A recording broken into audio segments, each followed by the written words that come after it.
Normal pregnancy तो uterus में होती है, बट अगर ये प्रेगनेंसी आउटसाइड यूट्रस हो या ट्यूब्स के अंदर हो तो इसको बोला जाता है ectopic pregnancy. Hi, I am doctor Harman, gynaecologist in स्पॉ हॉस्पिटल मोहाली।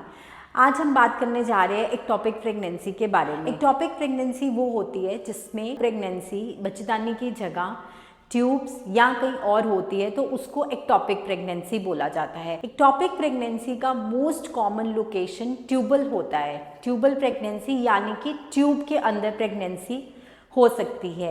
इसके बहुत सारे रिस्क फैक्टर्स होते हैं, जैसे कि पहले आपको कोई इन्फेक्शन हुई हो जिसको हम पीआईडी या पेल्विक इन्फ्लेमेटरी डिजीज़ बोलते हैं, या फिर कोई सेक्सुअली ट्रांसमिटेड इन्फेक्शंस की हिस्ट्री हो आपको, या फिर आपको पहले एक्टोपिक प्रेगनेंसी हो रखी हो। अगर पहले एक्टोपिक प्रेगनेंसी हो रखी हो तो उसके 15% चांसेस और बढ़ जाते हैं एक्टोपिक प्रेगनेंसी होने के नेक्स्ट प्रेगनेंसी में।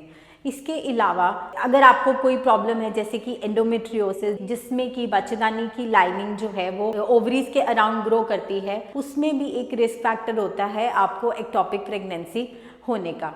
अब आपको ये कैसे पता लगेगा कि आपको एक्टोपिक प्रेगनेंसी है और आपको डॉक्टर के पास जाना चाहिए? अगर आपका प्रेगनेंसी टेस्ट पॉजिटिव आता है या फिर वीकली पॉजिटिव होता है। वीकली पॉजिटिव होने का मतलब है कि जैसे 2 लाइंस नॉर्मली एक प्रेगनेंसी टेस्ट में आती हैं, बट अगर वो लाइन, दूसरी वाली लाइन जो है वो उतनी डार्क पॉजिटिव नहीं है, उसकी जगह फेंट पॉजिटिव है, तो इसका मतलब वो वीकली पॉजिटिव है। आपको पेन राइट या लेफ्ट साइड पे जल्दी होनी शुरू हो जाती है, या फिर आपको डिजीनेस हो, तो आपको डॉक्टर को पहले कंसल्ट करना चाहिए। हम आपका एक स्कैन यानी कि अल्ट्रासाउंड करवाते हैं, जो कि प्रेगनेंसी लोकलाइजेशन के लिए वो अल्ट्रासाउंड होता है, जिसमें हमें ये पता लगता है कि वो प्रेगनेंसी जो है वो यूट्रस के अंदर यानी कि बच्चेदानी के अंदर ग्रो कर रही है या बच्चेदानी के बाहर ग्रो कर रही है। अगर वो बच्चेदानी के बाहर ग्रो कर रही है तो उसको ट्यूबल प्रेगनेंसी कहा जाता है, अगर वो प्रेगनेंसी ट्यूब में है तो। अब आगे अगर वो प्रेगनेंसी ट्यूब में है तो उसके अलग अलग की ट्रीटमेंट ऑप्शंस अवेलेबल होती हैं।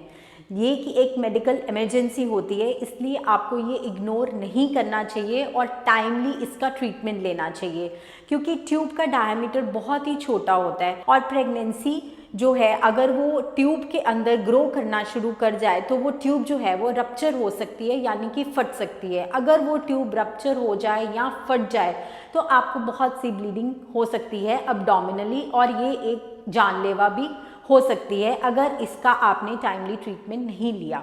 अब treatment depends on size and location plus ultrasound findings, कि वो क्या है कि हम उसका मेडिकल ट्रीटमेंट करें या सर्जिकल ट्रीटमेंट करें। जो कि गाइडलाइंस कहती हैं वो ये है कि अगर ये एक्टोपिक का साइज़ यानी कि जो जेस्टेशनल सैक जो बना है ट्यूब के अंदर उसका साइज़ छोटा है, ब्लड का एक टेस्ट होता है बीटा एचसीजी जिसके लेवल्स कम हैं, अगर ये सब चीज़ें हैं तो उसको हम मेडिकली ट्रीट कर सकते हैं इंजेक्शन लगा के। अगर वो जेस्टेशनल सैक यानी कि जो प्रेगनेंसी है वो ग्रो ज़्यादा कर रही है, उसका साइज़ ज़्यादा बड़ा है, उसके अंदर बच्चे के अंदर हार्ट बीट आ चुकी है, या फिर जो हार्मोन लेवल्स होते हैं जो कि बीटा एचसीजी कहा जाता है वो बहुत ही ज़्यादा है, तो उसका फिर इलाज होता है कि बेटर ऑप्शन है कि आप सर्जरी करवा के वो ट्यूब निकलवाएं।